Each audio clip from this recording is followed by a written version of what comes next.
Radhe Krishna friends, आपका दिल से स्वागत है आपकी अपनी चैनल आइडियल मेमोरियल प्रोफिशिएंसी पे। मुझे लगता है आपको ये बिल्कुल नहीं पता होगा कि अगर किसी भी टॉपिक की अंडरस्टैंडिंग क्रिस्टल क्लियर हो तो उसे याद रखना, मेमोराइज करना उतना ही आसान होता है। And I will try my best to help you with that. So without wasting much time, let's get started. Hello my dear friends, hello welcome back. आज हम करने जा रहे हैं, हमने पिछली वीडियो में सप्रेशन और पैलिएशन को बहुत ही अच्छे से डिटेल में नागेंद्र बाबू में से कंप्लीट किया है। और अगर आपको फिर भी कुछ डाउट है, कुछ नहीं समझ में आया, तो बिंदास आप कमेंट सेक्शन में बता सकते हो। और आप चाहते हो कि आपके पास कोई ऐसी चीज़ हो, ऐसे पॉइंट्स हो, या फिर ऐसा कोई वीडियो हो जिसमें नागेंद्र बाबू और ए.के. दास दोनों के इंपॉर्टेंट पॉइंट्स कवर हो जाए, तो आप जाकर नोट्स वाले दोनों के वीडियोस चेक कर सकते हो। Notes videos for separation also and notes videos for palliation also. इसमें तो हमने सिर्फ नागेंद्र बाबू वाली सीरीज़ को आगे बढ़ाते हुए उसके वीडियोस को कवर अप किया है। और आज हम करने वाले हैं पैलिएशन और सेपरेशन का difference from Nagendra Babu. So palliation और सेपरेशन में वैसे तो बेसिक डिफरेंस हमें पता ही है कि जो पैलिएशन होता है उसमें जो मोस्ट स्ट्राइकिंग सिम्टम्स होते हैं उसमें रिलीफ मिल जाता है, और फिर से जब वो सिम्टम्स रीअपियर होंगे तो सेम प्लेस पर सेम इंटेंसिटी में या फिर हायर इंटेंसिटी में अपने आप को रिप्रेजेंट करेंगे, लेकिन स्फीयर ऑफ एक्शन सेम होगी। जबकि सप्रेशन में जब भी वो सिम्टम्स हैं वो रीअपियर करेंगे तो स्फीयर ऑफ एक्शन चेंज हो जाएगी और डेफिनेटली जो इंटेंसिटी है वो बढ़ जाएगी, क्योंकि लीस्ट इंपॉर्टेंट से मोस्ट इंपॉर्टेंट ऑर्गन की तरफ शिफ्ट हो जाएगा। ये बात थी सप्रेशन और पैलिएशन की एक बेसिक डिफरेंस की।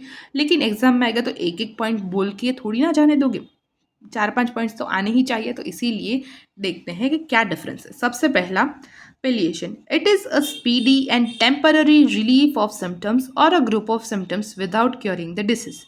तो जो पैलिएशन है वो एक स्पीडी, मतलब फटाफट जिसका काम हो जाए वो, और टेम्पररी यानी कि थोड़े समय के लिए रिलीफ मिलता है इसमें सिम्टम्स को या फिर ग्रुप ऑफ सिम्टम्स को।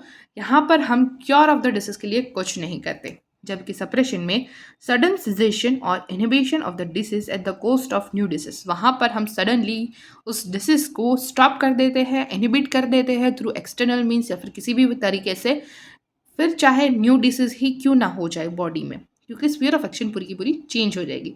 तो सप्रेशन इज सडन सिजेशन और inhibition of disease at the cost of new disease. फिर सेकंड पॉइंट है, palliation is not advisable because only one symptom or a group of annoying symptoms are considered and removed temporarily। palliation को हम कभी भी advice नहीं करेंगे, क्योंकि यहाँ पर या तो एक सिम्टम या तो ग्रुप ऑफ एनोइंग सिम्टम्स जो बहुत ही ज़्यादा परेशान करने वाले सिम्टम्स है उसको ही रिलीफ मिलेगा, उसको ही रिमूव किया जाएगा। जबकि suppression is also not recommended because the disease is thrown inward causing further damage to the patient. Suppression को भी कभी भी रिकमेंड नहीं करेंगे, क्योंकि यहाँ पर भी डिसीज है उसको आप इंटरनली थ्रो कर रहे हो, वाइटलिटी की तरफ थ्रो कर रहे हो, डैमेज करेगा ये ज़्यादा पेशेंट को, क्योंकि यहाँ पर जो shifting of sphere of action है वो लीस्ट इंपॉर्टेंट से मोस्ट इंपॉर्टेंट की तरफ होगा। तो इसीलिए पेशेंट को एट द एंड डैमेज कोस होगा, इसीलिए ना तो सप्रेशन रिकमेंडेड है ना पैलिएशन। सप्रेशन इसलिए रिकमेंडेड नहीं है क्योंकि वहाँ पर जो सिम्टम्स है वो रिलीव किए जाएंगे टेम्पररी कंडीशन के लिए, और पैलिएशन में टेम्पररी टाइम के लिए सिम्टम्स को रिमूव किया जाएगा। और सप्रेशन में जो सिम्टम्स है उसके बदलाई कोई ज़्यादा डैमेज कॉज करने वाले सिम्टम्स आ जाएंगे पेशेंट में, इनर वाइटलिटी की तरफ थ्रो होगा disease. Third point is, this treatment is injurious because after a short relief the symptoms reoccur in more intense form। जो पैलिएशन है वो वाली ट्रीटमेंट है वो इंजूरियस है क्योंकि वहाँ पर शॉर्ट रिलीफ मिलता है, उस रिलीफ के बाद सिम्टम्स फिर से होते हैं हायर इंटेंस फॉर्म में।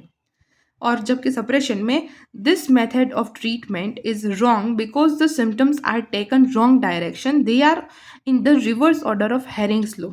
ये ट्रीटमेंट भी रॉन्ग है सप्रेशन वाली, क्योंकि यहाँ पर सिम्टम्स है वो रॉन्ग डायरेक्शन ले लेते हैं और सारे सिम्टम्स कोज होते हैं इन the reverse order of Hering's law of cure. Fourth is, in the most urgent case and in incurable case palliation is advisable. बहुत ही ज़्यादा अर्जेंट केस है या फिर बहुत ही ज़्यादा इनक्यूरेबल केस है उसमें पैलिएशन को एडवाइस किया गया है, सप्रेशन फिर भी कभी भी एडवाइस नहीं किया जाएगा। Suppression is non advisable at any condition because it misleads the physician and makes the condition of the patient miserable. क्योंकि सप्रेशन की वजह से फिजिशियन को मिसगाइड होगा, वो केस को ठीक से हैंडल नहीं कर पाएगा, क्योंकि बार बार सप्रेशन करने की वजह से फॉल्स टोटालिटी हो सकती है क्रिएट हो, और इसकी वजह से पेशेंट की कंडीशन बिगड़ती जाएगी, ना ही फिजिशियन उसको ठीक कर पाएगा। और बार बार सप्रेशन की वजह से हो सकता है कि पेशेंट की कंडीशन इनक्यूरेबल तक भी पहुंच जाए। Cure of the disease is not possible by palliation and the disease remains in its place. Cure है डिसीज का वो कभी भी पॉसिबल नहीं होगा और साथ ही साथ जो डिसीज है वो भी अपनी जगह पर रहेगा पैलिएशन के through. Suppression is more dangerous as it removes one disease at the cost of another most dangerous disease. Suppression तो बहुत ही ज़्यादा डेंजरियस है क्योंकि यहाँ पर रिमूवल होता है एक डिसीज का in the cost of another more dangerous disease. तो अगर सिर्फ पैलिएशन के 5 पॉइंट्स को डिस्कस करें तो क्या क्या चीज़ें हमने देखी। It is a speedy and temporary relief of symptoms और a group of symptoms without curing of disease. Palliation is not advisable because one symptoms or a group of annoying symptoms are considered and removed temporarily. This treatment is injurious because after a short relief, the symptoms reoccur in more intense form. Fourth is in the most urgent cases, in the incurable cases, palliation is advisable. Fifth is cure of the disease is not possible by palliation and the disease remains in its place. Suppression के सिर्फ 5 points देखे तो sudden cessation or inhibition of disease at the cost of new disease. Suppression is also not recommended because the disease is thrown inward, causing further damage to the patient. This method of treatment is wrong because the symptoms are taking wrong direction. They are in the reverse order of Hering's law of cure. Suppression is not advisable at any condition because it misleads the physician and makes the condition of the patient miserable. Suppression is more dangerous as it removes disease at the cost of another most dangerous disease. अब comparative points को study करें तो palliation versus suppression. First, it is speedy and temporary relief of the symptoms or group of symptoms without curing the disease, while suppression is sudden cessation or inhibition of the disease at the cost of new disease.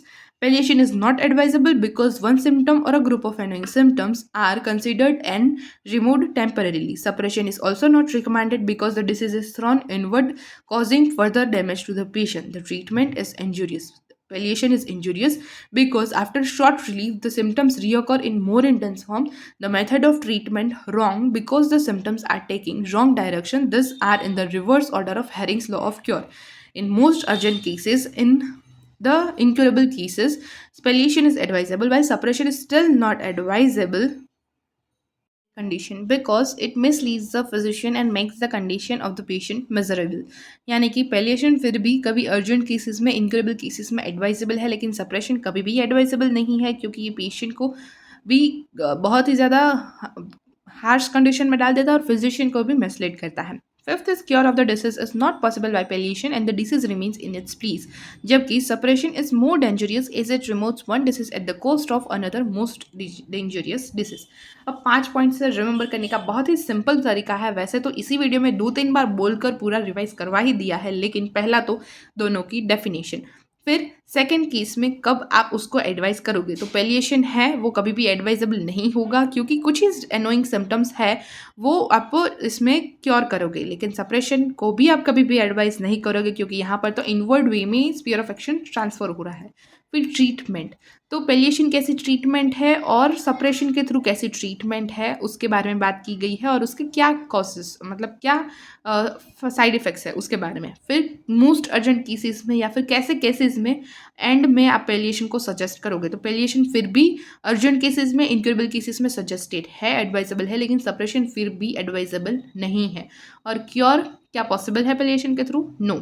यहाँ पर भी disease same place पर रहता है और suppression के through भी cure possible नहीं है, जबकि सप्रेशन के थ्रू तो मोर डेंजरस डिसीज प्रोड्यूस हो जाता है एक की वजह. तो यही था हमारा पैलिएशन वर्सेस सप्रेशन. होप ये वीडियो आपको अच्छी लगी होगी और एंड तक देखने के लिए thank you so much for watching this video till now. और मिलते हैं नेक्स्ट वीडियो में, तब तक के लिए tata see bye and take care. Thank you so much guys for watching this video till now. Also give your valuable feedbacks and suggestions in comment section. और हाँ, like करना, share करना and subscribe करना गलती से भी मत भूलना. Stay tuned, take care. मिलते हैं next video में, तब तक के लिए टाटा बाय बाय.